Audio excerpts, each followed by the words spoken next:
Hello. Jeremy Corbyn has made a speech in which he linked foreign policy to terrorism. Well, this is nothing new. Mr. Corbyn has always been of the left-wing persuasion that the West is to blame for everything. That's very clear from his record. This is, in a sense, him being honest with himself. This has always been the case of Jeremy Corbyn. In the years he served as a rebellious backbench MP, that was always his position. He was one of the most outspoken backbench critics of Tony Blair. So I want to address this point a little bit because I really take issue with it, and not for jingoistic nationalistic reasons, simply for reasons of the facts, of the basic facts. It's not a case of, I'm saying, how dare this traitor Corbyn, condemn us. I've never been of that opinion.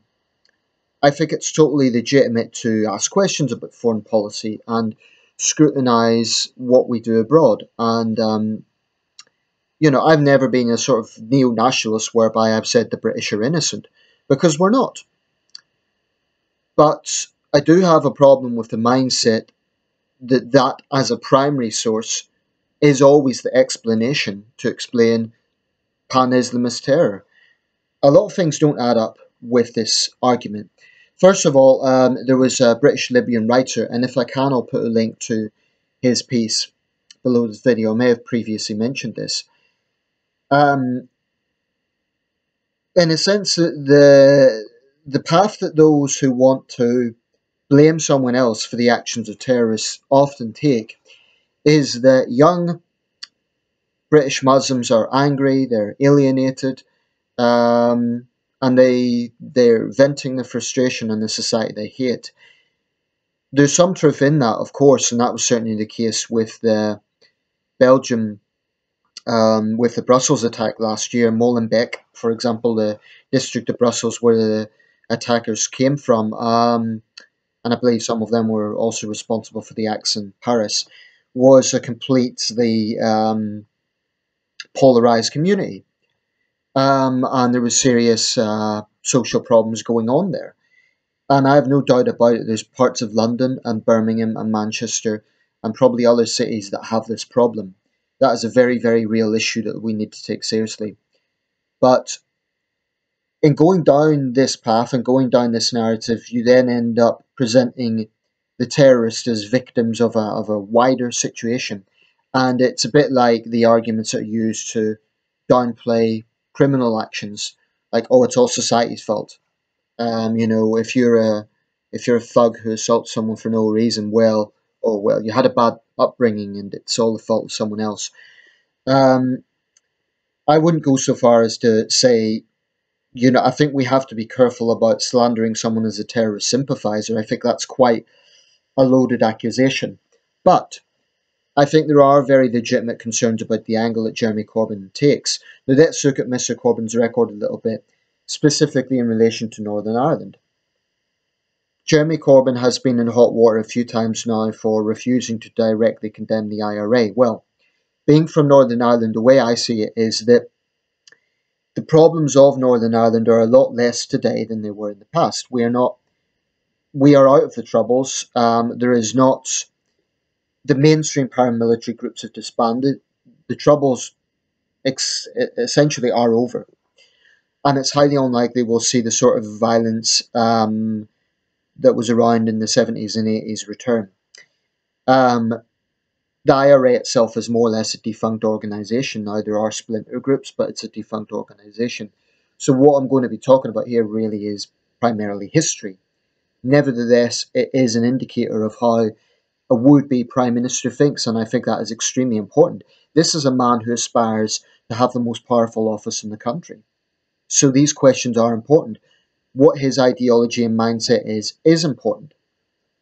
So Jeremy Corbyn's position on the IRA, he has always insisted he never agreed with their violence, and that might be true, but there is no question about it. He was ideologically sympathetic to a united Ireland. Now, again, this is not a crime, it's an opinion, but I don't think Jeremy Corbyn has been entirely honest about his position on this. What do I mean by that? He has always presented himself as someone who has to talk to people that we don't agree with in order for the, you know, to bring about the greater good. But let's be clear, Jeremy Corbyn was a backbench MP. He wasn't a diplomat. He wasn't the foreign secretary. He wasn't someone who was in a position where he had to have these negotiations. Weeks after the attempted assassination of Margaret Thatcher, Jeremy Corbyn was openly inviting Sinn Féin members to the Houses of Parliament at a time when Sinn Féin was openly backing the IRA. This is not the actions of necessary diplomacy. This is ideologically driven sympathies. This is ideology. This is not a practical step. It's Jeremy Corbyn and John McDonnell. The same can be said. These guys are ideologically sympathetic to the actions of the IRA. So when he refused to directly condemn the IRA, it wasn't a case of, oh, well, this is old news, why focus on it? And I'm aware that there are a lot of people who say, oh, this is just the right wing press trying to dig up dirt on Jeremy Corbyn. I listened to the interview directly. I wasn't taking it as secondary information from, right wing tabloids. I listened to the interview directly. He was asked very clearly, do you condemn what the IRA done? And he refused to do so. He made a generic condemnation of violence, which as far as I'm concerned is utterly vague and very easy to do. Anyone could do that. He was asked a specific question. He didn't give a specific answer. I don't accept that generic condemnations of violence are good enough, not when you're being asked a specific question about a specific organisation. And the funny thing is, if he was asked a question, for example, about neo-Nazi extremism, he would be very vocal about that, as he should be, but this is telling.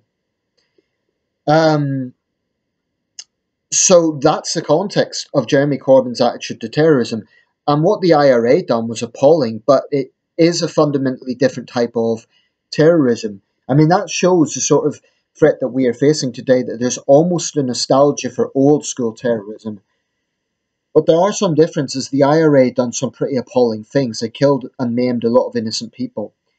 But there was never a martyrdom of death around that. There was never religious fanaticism.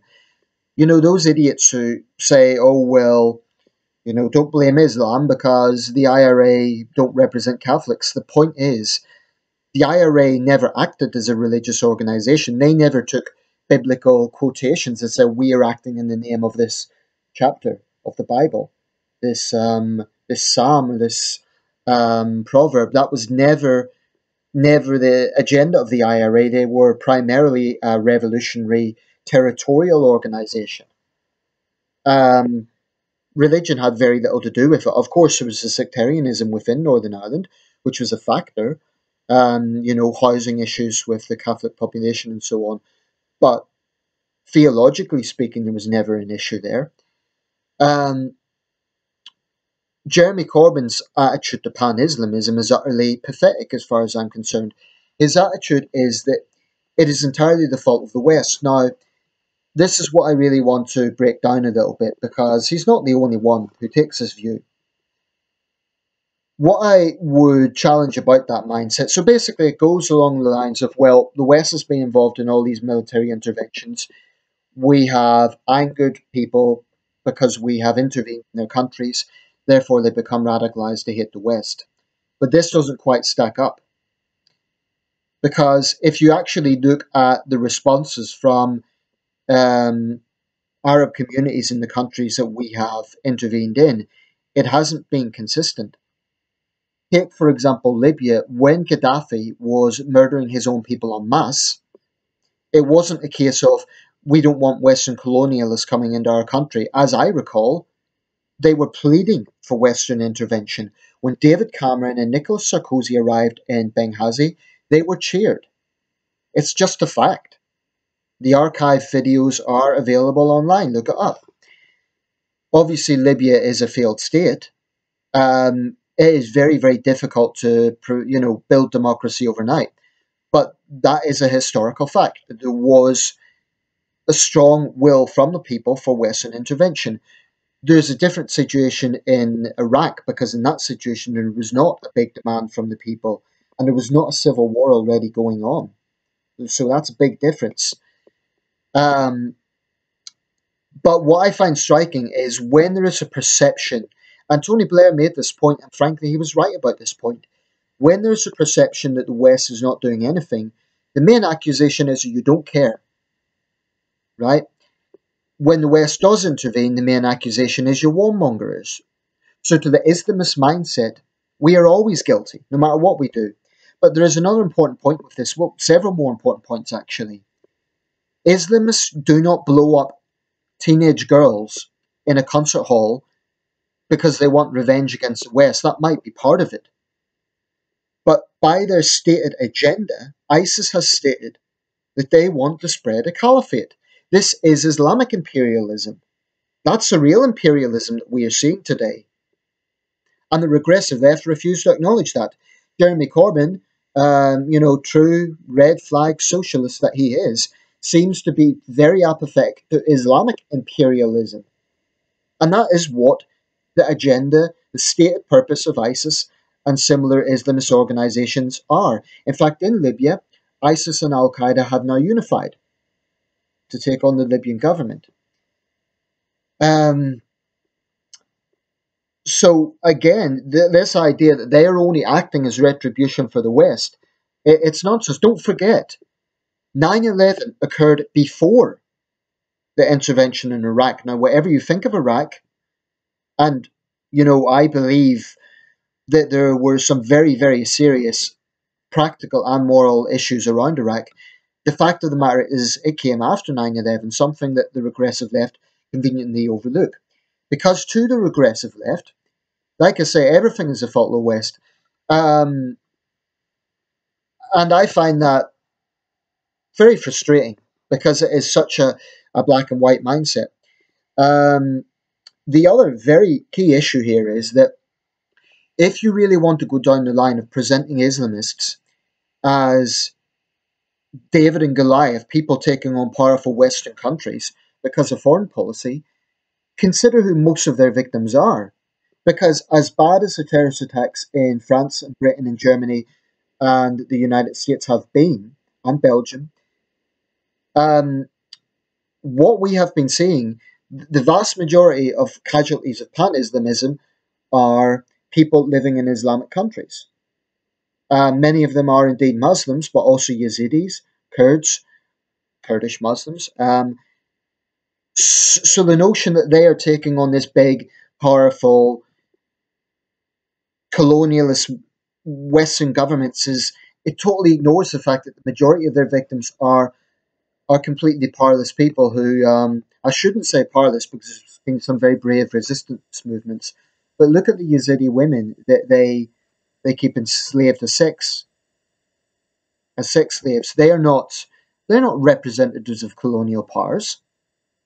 That's why I find it so perverse that regressive leftists like Jeremy Corbyn are determined to put this all down to Western foreign policy. Another fact is there have been countries that have been attacked that had very little to do with, for example, the invasion of Iraq. Look at the Philippines. The Philippines has no military presence in Iraq or Afghanistan, or if they do, it's very, very minimal. And yet that country has been plagued by Islamist terrorism. Look at Kenya. Look at Nigeria. They didn't have military presences in Iraq. So the argument that pan-Islamism is solely based on Western foreign policy is nonsense. It ignores the fact that other countries have also been victims of Islamist attacks. In the case of China and Russia, you might argue it's the policies of those governments. Of course, Jeremy Corbyn would never criticise the Russian government because that wouldn't fit the agenda of his Stop the War coalition, which incidentally he has not resigned from, or at least he has not distanced himself from, a pretty vile organisation which has, in my opinion, blatantly pro-Islamist sentiments. So those are just a few things to think about. What I would say is, I'm not suggesting that Western foreign policy is totally irrelevant. Of course, it would be absurd to suggest that. I do believe, for example, our continued support of the Saudi regime, and this is one of the few areas I would agree with Corbyn on, is a very big problem. When we elevate them to the UN human rights body, it looks utterly absurd when the Kingdom of Saudi Arabia is one of the world's worst human rights oppressors. And it is the very foundation stone of where Pan Islamism began. That's where Wahhabist Salafist thinking originates. So I can definitely see criticism of that. And I've never opposed Jeremy Corbyn talking about that problem. I think it is a problem. So, for example, when British weapons kill civilians in Yemen, I would agree that is a major problem that we need to address. Where I disagree strongly with Jeremy Corbyn, as I hope I have expressed in this video, is that every problem is the fault of the West. I just find that utterly reprehensible. And the fact that Jeremy Corbyn and those of his mindset simply will not directly say, I mean, if he cannot even bring himself to feel anger at what happened in Manchester, and this is a man who wants to be Prime Minister of this country, I have grave concerns about that. And it's unfortunate because in other areas, I would actually be sympathetic to Jeremy Corbyn on certain social areas and in terms of his calls for a compassionate society, this sort of thing. But defence is an important area, and I don't think that we can risk someone with Jeremy Corbyn's mindset in 10 Downing Street. This is a man who simply cannot be trusted when it comes to defence. Thanks for watching.